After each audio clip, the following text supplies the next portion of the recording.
Film تیزاب نے مجھے شہرت بخشنے کے بعد زندگی ہی بدل دی۔ مادھوری ابتدا میں مجھے مقبول نہ ہونے کے سبب معاون اداکارہ کے طور پر کاسٹ کیا جاتا تھا۔ بالی ووڈ اداکارہ مادھوری ڈکشت کا کہنا ہے کہ ابتدا میں میری کئی فلمیں ناکام ہوئی، تاہم 1998 میں ریلیز ہونے والی فلم تیزاب نے مجھے شہرت بخشی اور میری زندگی ہی بدل دی۔ کپل شرما شو میں گفتگو کرتے ہوئے مادھوری نے کہا کہ فلم تیزاب ریلیز ہوئی تو میں بہن کی شادی کی وجہ سے امریکہ میں تھی، وہاں 3 بچے میرے پاس آئے اور آٹوگراف مانگا۔ میں نے سائن کرتے ہوئے لفظ ایم لکھ دیا، جس پر ایک بچے نے کہا دیکھا میں نے کہا تھا نا کہ یہ موہنی ہے۔ یہ فلم شہرت کی بلندیوں پر جانے والی سیڑھی کا پہلا قدم تھا۔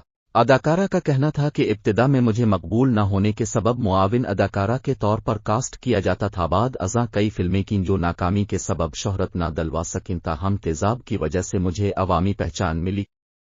واضح رہے کہ اس فلم میں مادھوری کے ساتھ انیل کپور نے